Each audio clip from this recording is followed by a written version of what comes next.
కుదిరితే కొన్ని అలా సెట్ అవుతాయి. అవును సార్. అలాగే సార్ కాస్టింగ్ విషయంలో ఇంకొక ప్రశ్న మీరు ఏమనుకోకపోతే సార్, నాట్ ఎట్ ఆల్. అందరూ కొంచెం హెసిటేట్ చేస్తారు కట్రీనా కైఫ్ గారిని కాస్ట్ చేయడానికి. ఆవిడ ఎంత చూడడానికి ఎంత బాగుంటారో ఆవిడకి యాక్టింగ్ రాదని కొంతమంది ఫీల్ అవుతారు. ఇది నాకు తెలియదు sir, I'm not competent to judge, only as an audience I can enjoy or but కొంతమంది డైరెక్టర్లు ఫీల్ అవుతారు. మీరు అంటే did you have a difficult time ఆవిడ డైరెక్ట్ చేయడం? అయ్యో మామూలుగా కాదు, వెరీ డిఫికల్ట్ టైం. కానీ నేనేమంటాను, she's a very hard working girl. Shakespeare గారి కొటేషన్ ఒకటి ఉంటుంది, he who knows and knows that he knows is a wise man, seek him.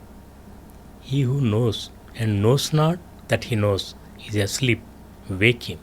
అదే, he who knows not and knows that he knows not is a child, teach him. He who knows not and knows not that he knows not is a fool, shun him. So she's a child. అయితే తనకు తెలుసు, అది correct మాట చెప్పారు, తనకు తెలుసు తనకు తెలియదని. అది గొప్ప జ్ఞానం. ఠాగూర్ గారు ఏమంటారు, రవీంద్రనాథ్ ఠాగూర్ గారు, the greatest knowledge is to know what you don't no. Correct sir. తనకు తెలుసు నాకు రాదని.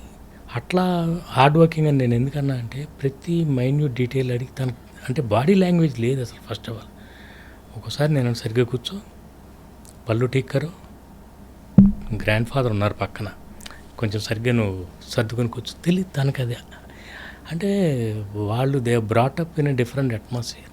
తెలుగు అమ్మాయి అలా ఉంటుంది అనేది లేదు. ప్రిన్సెస్గానే ఉండాలి, రాయల్గా ఉండాలి, కానీ చాలా మర్యాదగా, చాలా లవబుల్గా ఉండాలి. అట్లా అమ్మాయిని తీసుకొచ్చి ఫస్ట్. మీ చాయిస్ అయినా సార్? యా, యాక్చువల్లీ నా చాయిస్ కాబట్టే ప్రొడ్యూసర్కి అంత టఫ్ అయిపోయింది. ఆ అమ్మాయిని ఒక యాడ్లో చూశాను, చాలా బాగుంది ఈ అమ్మాయి, పిలిచాం, కథ చెప్పాను, ఓకే, నేను ముంబై వెళ్ళాను, అంతా అయిపోయింది. తర్వాత అమ్మాయి రాదు, ఒప్పుకోవట్లే, ఇక్కడికి పిలిచాము, మామూలు ఫోటోషూట్ కూడా చేసాం వెంకటేష్ గారితో. చేస్తే తర్వాత వెళ్ళిపోయింది సైలెంట్. వీళ్ళు అడ్వాన్స్ ఇస్తుంటే కూడా తీసుకోవట్లా. వీళ్ళు లేదని వేరే అమ్మాయిని చూసాం, ఎంతోమందిని సోకాల్డ్ బ్యూటీ క్వీన్స్ అందరినీ ఇక్కడే పిలిపించారు. సురేష్ గారు మొత్తం అందరినీ అక్కడే రామానాయుడు స్టూడియోలో అందరితో ఫోటోషూట్. సో నాకేమో ఆ అమ్మాయి మీదే ఉంది. వీళ్ళందరూ ఒకేసారి అక్కడ ఆల్రెడీ మనకి మంచి హిట్ హీరోయిన్లు ఉన్నారు, పేరు వద్దులేండి, వాళ్ళని పెట్టుకుందామని. బట్ నేను అన్నా వీళ్ళందరూ ఒకేసారి, కానీ మల్లీశ్వరి కాదు. మల్లీశ్వరి అంటే మన ఊహల్లో ఉన్న అమ్మాయి లాగానే ఉండాలి, ముందే చూసేసిన అమ్మాయి ఉండకూడదు. అవును. అందుకని అంటే ఆ అమ్మాయిని ఇంట్రడ్యూస్ చేయటమే అలా, రోజ్ పెటల్స్ అంతా చీకాలు. ఆ ప్రిన్సెస్ మీరు చూసారో చూడలేదు, రోమన్ హాలిడే క్లాసిక్ ఉంది, రోమన్ హాలిడే, ఆడ్రీ హెప్బర్న్. నాకు ఆ సినిమా అంటే నాకు పిచ్చి అనమాట. గ్రెగరీ పెక్ అసలు కాన్సెప్చువల్లీ ఒక common man and a princess వాళ్ళ మధ్య ప్రేమ అనే ఐడియాకి బేస్ అది రోమన్ హాలిడే. నాకు అనిపించింది it's a completely different story. నేను అందుకే ఇందాక అన్నాను, ఇన్స్పైర్ అవుతాం అంతే, కాపీ కొట్టం. సో దాన్ని తీసుకొచ్చి ఇక్కడ బ్యాంక్ ఎంప్లాయీ మామూలు అలా ఒక ప్రిన్సెస్కిను. ఎందుకంటే వెంకటేష్ గారితో మేము చేస్తాం ముందు, నువ్వు నాకు నచ్చేదంతా మంచి ఎంటర్టైనింగ్గా అంతా చేస్తాం. ఇప్పుడు ఇంకొకటి ఏదో కొత్త కథ చేయాలి. సో దాని కంటిన్యూషన్ పెళ్ళికాని ప్రసాద్ అదే క్యారెక్టర్, నువ్వు నాకు నచ్చే తర్వాత మనం ఇంకోటి ఏదో డిఫరెంట్గా చేయాలి. అందుకని ఒక ఐడియాగా ఒక ప్రిన్సెస్ ఇది ఇట్లా అనుకుని రోమన్ హాలిడే అనుకుని దాన్ని అలాంటి ఒక కాన్సెప్ట్, కథ వేరు, జస్ట్ అలా only between a common man and a princess అలా చేసుకుంటూ వెళ్ళాం. So everything depends on love story కంటే ముందు కాన్సెప్ట్, క్యారెక్టరైజేషన్ ఇంపార్టెంట్ చాలా, నా ఫీలింగ్. రైట్. క్యారెక్టర్లో ఉండాలి, కామెడీ కానీ రొమాన్స్ కానీ. ఇంతకీ ఆవిడ అడ్వాన్స్ ఎప్పుడు తీసుకుంది సార్? అది తర్వాత రావట్లా. నేను ఒకసారి అమ్మాయితో మాట్లాడతానండి, I just want to have one final word with her, తర్వాత వదిలేద్దాం. లేదు భాస్కర్ కుదరట్లేదు, 3 నెలలు అయిపోయింది, మరి మనం అన్నాళ్ళు వెయిట్ చేస్తాం వెంకటేష్ గారి డేట్స్. అప్పుడు చివరికి ముంబై వెళ్ళి ఒకసారి రమ్మని చెప్తే వచ్చింది తన హోటల్కి. అప్పుడు వేరే హీరోయిన్తో అగ్రిమెంట్కి ఆల్రెడీ వచ్చి వెళ్ళిపోయారు అనమాట సురేష్ గారు కూడా. ఎవరో చెప్పనన్నారు కాబట్టి సోనాలి బెంద్రే. ఓకే. నేనేం చెప్పానంటే, సోనాలి నాకు చాలా ఇష్టం అండి, very professional girl, very good actor, కానీ మళ్ళీ ఇస్తారు కాదు, ఎందుకంటే ముందే చూసేసాము నేనే మన్మధుల్లో చేసేసాను. అందుకని మళ్ళీ సార్ కొత్తగా ఉంటే బాగున్నాను. బట్ ఆల్రెడీ ఇక లేకపోతే అదే చాయిస్ అనుకున్నాను. తను కానీ ఒప్పుకోకపోతే ఇప్పుడు నేను వెళ్ళి ఏంటి కెట్రినా వాట్స్ యువర్ ప్రాబ్లం, ఎంతో ఎక్సైట్ అయిపోయి కథ చెప్పినప్పుడు జంప్ రేటెడ్ యూ సెడ్ అబ్బా నాకు ఇలాంటి క్యారెక్టర్ ఇస్తున్నారా, చాలా సంతోషం, యూఆర్ సో ఎక్సైటెడ్. మరి ఏమైంది, వాట్స్ ఆల్ దిస్, నీకు ఏమన్నా పేమెంట్ గురించి ఏమన్నా ప్రాబ్లమా, should I talk to Suresh గారు? లేదు not payment, nothing. Then tell me ఎందుకు ఆగుతున్నావు అంటే ఐఎమ్ స్కేర్డ్ అంది.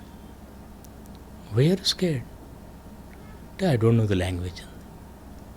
Okay you know Hindi and no అంది. Then it's one and the same, you don't know Hindi, you don't know Telugu. అంతే కదా. Anyway that's my problem. అదే మనం చూద్దాం, 2 రోజులు నీకు నచ్చకపోతే వదిలేద్దాం. అప్పుడు okay I'm in 2 minds. Let's అంటే రెండు డ్రెస్సులు తెప్పించి 2 days రెండే 2 డ్రెస్సులు తీసుకుని వైజాగ్లో ఫస్ట్ షెడ్యూల్. ఫస్ట్ రెస్టారెంట్లో scene, what are my lines today అంది. No lines. ఆ బుక్ చదువుతూ ఓన్లీ ఎక్స్ప్రెషన్లు. వెంకటేష్ గారు చెప్తుంటారు, నువ్వు నన్ను చేసుకున్నావు అనుకో నీకు రోజు 3 మల్లెపూలు, వారానికి ఒకసారి సినిమా, నెలకోసారి, సంవత్సరానికి ఒకసారి ఊటీ, ఇవన్నీ చెప్తుంటాడు. ఈ అమ్మాయి ప్రిన్సెస్, ఆ అమ్మాయికి ఈయనన్ని పర్క్స్ చెప్తుంటే ఆ అమ్మాయి చిన్న ఎక్స్ప్రెషన్లు ఇలా బుక్ చదువుకుని చూడాలి ఇంతే. 2వ రోజు కొంచెం కంఫర్టబుల్గా if this is how it's going to be then I'm fine అంది. నాకేం ప్రాబ్లం లేదు.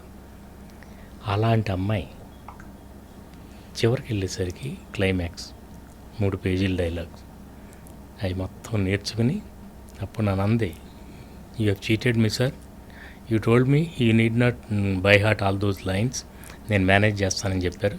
ఫస్ట్ అంతా అలాగే చేశారు. ఫస్ట్ చిన్న సీన్లు, డైలాగ్ లేని సీన్లు. ఇప్పుడు 3 పేజీలు ఇచ్చి నన్ను నేర్చుకోమంటున్నా.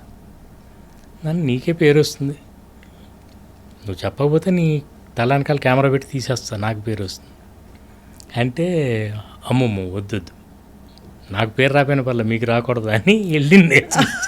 అలా సరదా డబ్బింగ్ తనే చెప్పున్నా సార్. డబ్బింగ్ సునీత గారు డబ్బింగ్ తను ఎక్కడ చెప్తుందండి, అంటే అసలు. అండ్ ఈవెన్ నాకు బాగా సోనాలి బింద్రేక్ కానీ తనకు కానీ చాలా సునీత గారు, నాకు సవితారెడ్డి అని ఆవిడ వీళ్ళందరికీ రిచా పల్లోడ్ వీళ్ళందరికీ అట్లా మేకప్ చేసేవాళ్ళం. అంటే a group of technicians who are very sincere make a great film. ఒకళ్ళ వల్ల ఇద్దరి వల్ల అవ్వదండి, ఇంతమంది ఉండాలి. ఆ అమ్మాయి ఎంత పెర్ఫామ్ చేసినా కూడా ప్రాపర్ వాయిస్ మాడ్యులేషన్ లేకపోతే నేను డబ్బింగ్ అంతా దగ్గరుండే చెప్పిస్తాను. ఐఎమ్ వెరీ పర్టికులర్ అబౌట్ ఉచ్చారణ అండ్ నా వర్డ్స్ కానీ మాటలు, ఎక్స్ప్రెషన్ నేను దగ్గర చెప్పిస్తాను. ఆల్ మై ఫిల్మ్ అంటే హీరోయిన్లకే కాదు, ప్రతి ఒక్క క్యారెక్టర్. ఎందుకంటే మనం ఏం షూట్ చేసామో మనకే తెలుసు, అది రావాలంటే మనం దగ్గరుండి చేయించాలి. అట్లా వీళ్ళందరూ కలిసి కష్టపడితే ఒక కెట్రినా తయారైంది.